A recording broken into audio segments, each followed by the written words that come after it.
Pada awal Oktober, sebagian wilayah Indonesia mulai bertransisi dari musim kemarau menuju musim hujan, yang ditandai dengan meningkatnya curah hujan di berbagai daerah.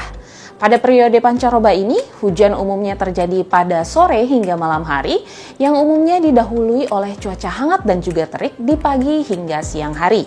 Sementara itu, pemanasan dari sinar matahari di permukaan bumi yang kuat mampu memicu pertumbuhan awan konvektif, khususnya awan cumulonimbus. Awan ini umumnya menimbulkan hujan dengan intensitas sedang hingga lebat, berdurasi singkat, bersifat lokal, dan berpotensi disertai petir, angin kencang, bahkan hujan es.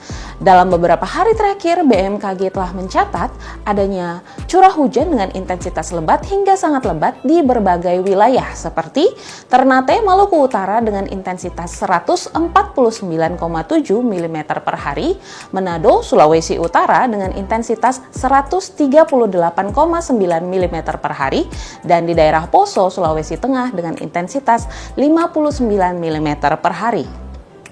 Sementara itu, berdasarkan peta sebaran titik panas ataupun hotspot, pada tanggal 8 Oktober 2025 masih terdeteksi hotspot dengan tingkat kepercayaan tinggi di berbagai wilayah, terutama di wilayah Kalimantan bagian tengah hingga selatan sebanyak 18 titik, Nusa Tenggara sebanyak 8 titik, dan titik panas juga terpantau di wilayah Jawa sebanyak 2 titik, serta Maluku sebanyak 1 titik.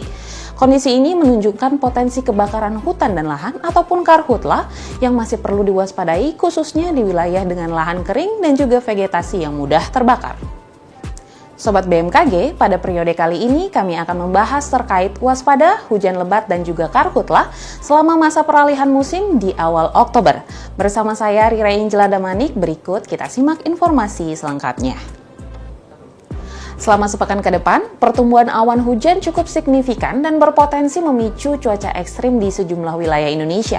Kondisi ini dipengaruhi oleh adanya kombinasi faktor atmosfer skala global, regional, dan juga lokal yang secara bersamaan mendukung pembentukan awan konvektif.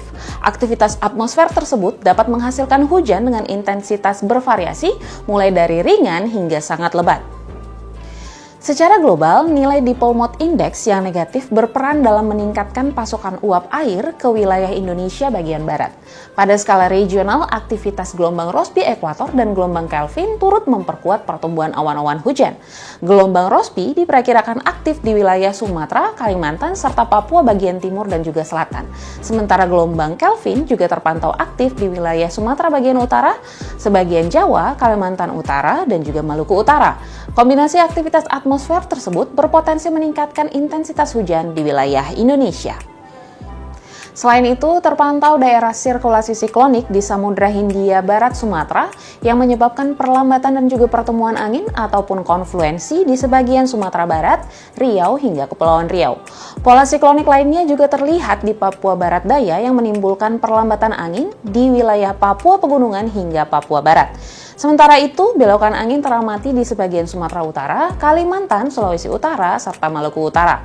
Kondisi ini ditambah dengan labilitas atmosfer yang kuat serta kelembapan udara yang tinggi yang mendukung terbentuknya awan konvektif penyebab hujan di berbagai wilayah. Cuaca di Indonesia pada periode 10 hingga 12 Oktober 2025 umumnya didominasi oleh kondisi hujan ringan hingga hujan lebat. Perlu diwaspadai adanya peningkatan hujan dengan intensitas sedang yang terjadi di sebagian besar wilayah Sumatera, sebagian besar Jawa, Bali, Nusa Tenggara Timur, Nusa Tenggara Barat, sebagian besar Kalimantan, sebagian besar Sulawesi, Maluku Utara, Maluku, dan di sebagian besar Papua.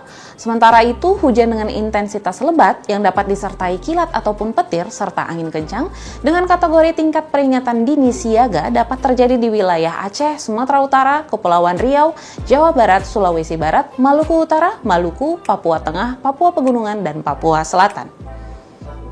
Selanjutnya, cuaca di Indonesia pada periode 13 hingga 16 Oktober 2025 umumnya didominasi oleh kondisi hujan ringan hingga hujan lebat. Perlu diwaspadai adanya peningkatan hujan dengan intensitas sedang yang terjadi di sebagian wilayah Sumatera, sebagian Jawa, Bali, Nusa Tenggara Timur, Nusa Tenggara Barat, sebagian besar Kalimantan, sebagian Sulawesi, Maluku Utara, Maluku, dan di sebagian besar Papua. Sementara itu, hujan dengan intensitas lebat yang dapat disertai kilat, petir, dan juga angin kencang dengan kategori tingkat peringatan dini siaga dapat terjadi di wilayah Jawa Barat, Sulawesi Barat, Papua Tengah, Papua Pegunungan, dan Papua Selatan.